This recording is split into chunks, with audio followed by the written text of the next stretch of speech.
Chapter 3. The Nightingale. Long ago in China, the emperor lived in a palace that people said was the most beautiful palace in the world.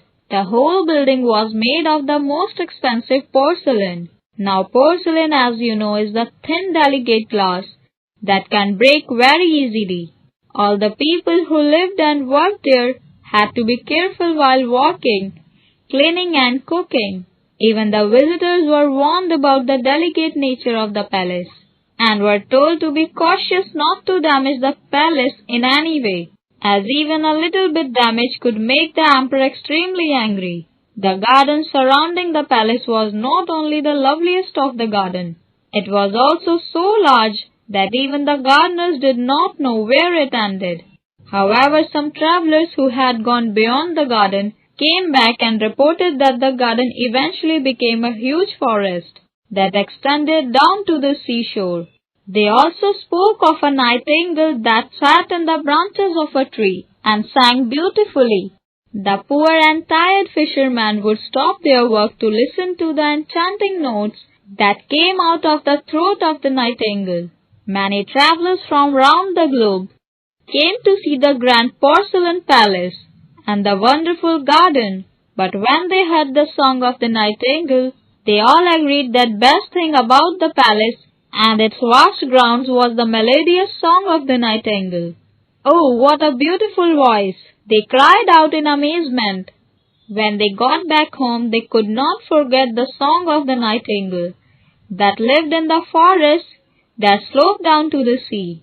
Poems and books were written in praise of its magical voice. And so it happened that one of these books reached the hands of the emperor. He was pleased to read about all the great things written about his palace and gardens. He read some more and then suddenly he read about the nightingale and was astonished. "What?" he said. "The nightingale is the most beautiful all the things in my empire. Where and what is this nightingale? I don't know anything about it." He called one of his courtiers and said, "There is a wonderful bird that is mentioned in this book. It lives in my garden, but I have never seen it or been told about it." "I have never heard of the name of such a bird," said the courtier. "She has not ever been presented in the palace. The whole world knows that this bird is mine, and I don't know about it," said the emperor. "I want her to be presented in my court this evening." The courtier went off in search of someone who could tell him about this famous bird, but returned and said, "Your Majesty, no one knows about this bird. You can't believe everything you read about in books." "Nonsense," said the emperor. "The mighty emperor of Japan has sent me this book, and so what is written in it cannot be false. You bring that bird to me this evening after dinner." Everyone in the palace went into a tizzy. The only question asked that day was, "What is this nightingale? Where is it? We have to find it by this evening." Then a poor little kitchen maid said, "I know the nightingale very well. When I go home tired from my hard day's work, I sit in the forest to rest and listen to the song of the nightingale, and tears come into my eyes." The courtier went with the kitchen maid into the forest. On their way they heard many sounds: the lowing of a cow, the croaking of the frogs, and sounds made by other animals and birds. Every time the courtier asked if it was the nightingale, the girls said they had to walk some more. Suddenly they heard the song of the nightingale and looked up to see the small plain bird. Is that simple-looking creature the great songbird we have been looking for? Is it possible that she has changed her color after seeing so many grand people staring at her? "Little nightingale," said the kitchen maid, "our gracious emperor wants to meet you and listen your song. Will you come to the palace with us and sing for him? My song sounds best in the green forest, but I shall certainly come to the palace." "It will give me a great pleasure to sing for the emperor," said the bird. There was a great excitement in the palace. The porcelain walls were cleaned and polished, and the decorations were put up all over the palace. In the middle of the huge hall was a golden perch for the nightingale to sit on. All the people in the palace were dressed up for what was going to be a special event. Then the tiny grey bird flew into the room, sat on the golden perch, and sang so beautifully that the emperor's eyes filled with tears. All those who heard her were enthralled. Could such marvelous notes come out of the throat of such a small ordinary bird? The emperor was so delighted that he wanted to hang a golden slipper round the neck of the bird. But she said, "I have seen tears in the eyes of the emperor, and that is enough for me." The bird continued to enter in the court that evening, and then it was decided that she should remain there in her own golden cage. 12 servants were to take care of her, and a silken thread was tied to her leg. This did not last for long. One day the emperor received a package that contained an artificial bird. It was covered with rubies and diamonds, and all manner of precious stones.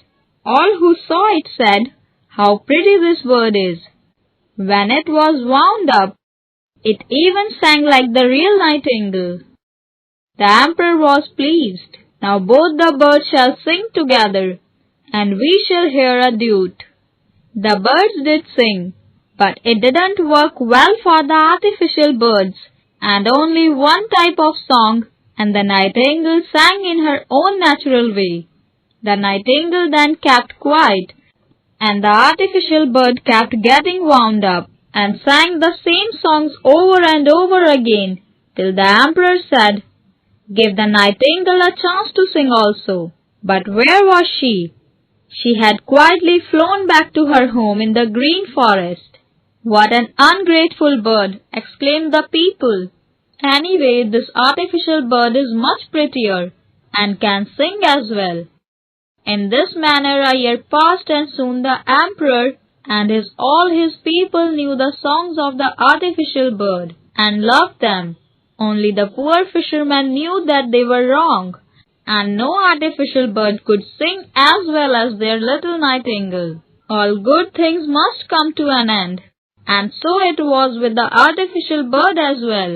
With a whirring of the wheels in the music machine, in its bejeweled body, the bird suddenly stopped singing. It was fixed by a watchmaker, but he said the machine had worked for too long, and now the mechanical bird could sing just once a year. The emperor was very sad. 5 years passed, and the emperor became very ill. The people were filled with sorrow. A new emperor was selected, as the sick emperor could die at any moment. The emperor was cold and pale and lay on his bed. There was a silence in the palace that had once been filled with the songs of the nightingale. The emperor looked at the artificial bird and said, "Sing, please sing. I have given you a golden slipper that hangs round your neck." Not a sound came from the bird. Meanwhile the nightingale heard about the emperor's illness. She came and sat on a branch of a tree outside the emperor's bedroom window. She began to sing. She sang of hope and joy, of peace and love, and the paleness disappeared from the cheeks of the emperor. Blood flowed rapidly in his poor ill body, and his strength returned. "Go on, little nightingale, go on," he said, and the little bird continued to sing. As she sang, the emperor fell into a deep sleep. When he woke, he was strong and happy, and the warm sunshine touched him as it shone through his window. "You will now stay with me, little bird," said the emperor, "and you will sing only when you want. I shall destroy the artificial bird." "No, your majesty," said the bird. "I sang for you and gave you pleasure. I will sit outside your window and sing for you. But promise me one thing." "Anything," said the emperor. "Please don't tell anyone about me.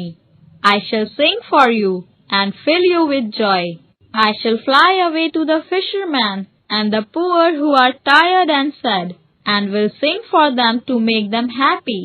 Let no one know that there is a little bird that tells you everything and sings for your happiness." With this the bird flew away. The emperor got up and put on his best robes. His servants entered his room, expecting him to be dead, and there he was as strong and happy as ever. Their eyes were round with astonishment when he said, "Good